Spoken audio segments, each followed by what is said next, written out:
नमस्कार भक्तजनों, आपका एक बार फिर से स्वागत है हमारे चैनल आध्यात्मिक कैस्ट्रो में। आज हम आपको श्रवण कराएंगे बृहस्पतिवार की व्रत कथा। आप सभी भक्तजन कथा को श्रद्धा पूर्वक श्रवण करिए। एक दिन इंद्र बड़े अहंकार से अपने सिंहासन पर बैठे थे और बहुत से देवता, ऋषि, गंधर्व, किन्नर आदि सभा में उपस्थित थे। जिस समय बृहस्पति जी वहां पर आए तो सबके सब उनके सम्मान के लिए खड़े हो गए, परंतु इंद्र गर्व के मारे खड़ा नहीं हुआ, यद्यपि वह सदैव उनका आदर किया करता था। बृहस्पति जी अपना अनादर समझते हुए वहां से उठकर चले गए। तब इंद्र को बड़ा शोक हुआ कि देखो, मैंने गुरु जी का अनादर कर दिया, मुझसे बड़ी भारी भूल हो गई। गुरु जी के आशीर्वाद से ही मुझको यह वैभव मिला है, उनके क्रोध से यह सब नष्ट हो जाएगा, इसलिए उनके पास जाकर उनसे क्षमा मांगनी चाहिए, जिससे उनका क्रोध शांत हो जाए और मेरा कल्याण हो। ऐसा विचार कर इंद्र उनके स्थान पर गए।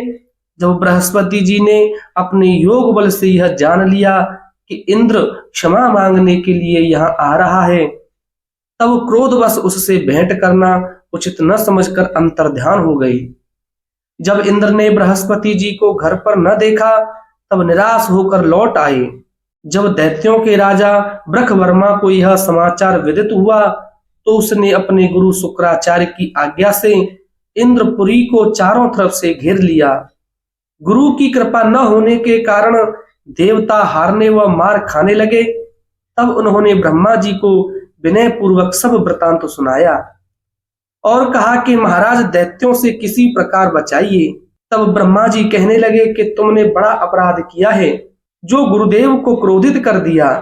अब तुम्हारा कल्याण इसी में हो सकता है कि त्वष्टा ब्राह्मण का पुत्र विश्वरूपा बड़ा तपस्वी और ज्ञानी है, उसे अपना पुरोहित बनाओ तो तुम्हारा कल्याण हो सकता है। यह वचन सुनते ही इंद्र त्वष्टा के पास गए और बड़े विनीत भाव से त्वष्टा से कहने लगे कि आप हमारे पुरोहित बनिए, जिससे हमारा कल्याण हो। तब त्वष्टा ने उत्तर दिया कि पुरोहित बनने से तपोबल घट जाता है, परंतु तुम बहुत विनती करते हो, इसलिए मेरा पुत्र विश्वरूपा पुरोहित बनकर तुम्हारी रक्षा करेगा।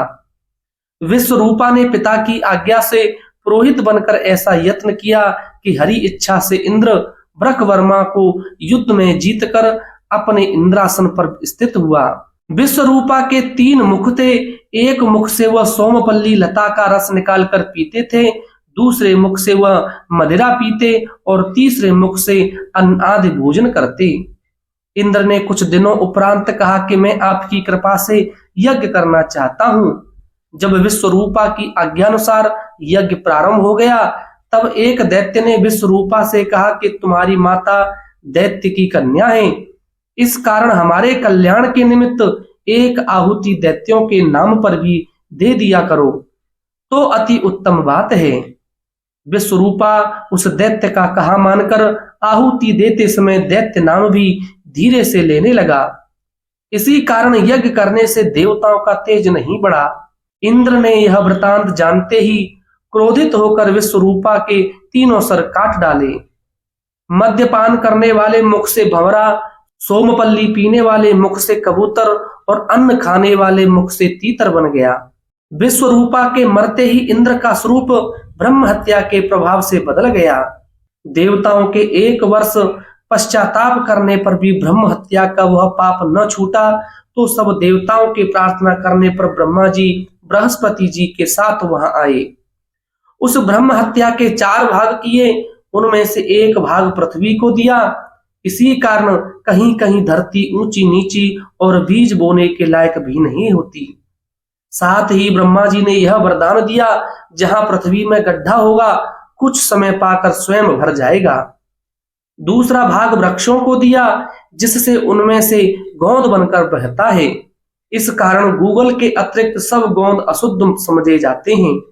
वृक्षों को यह वरदान दिया कि ऊपर से सूख जाने पर जड़ फिर फूट जाती है।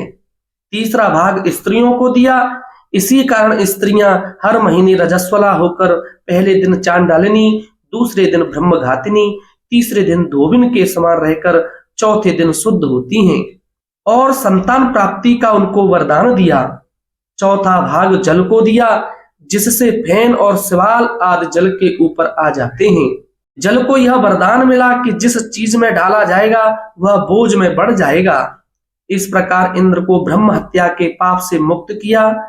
जो मनुष्य इस कथा को पढ़ता या सुनता है उसके सब पाप बृहस्पति जी महाराज की कृपा से नष्ट हो जाते हैं। बोलिए बृहस्पति जी भगवान की जय। ऐसी सुंदर कथाएं श्रवण करने के लिए आप हमारे चैनल आध्यात्मिक एस्ट्रो को अवश्य सब्सक्राइब करें।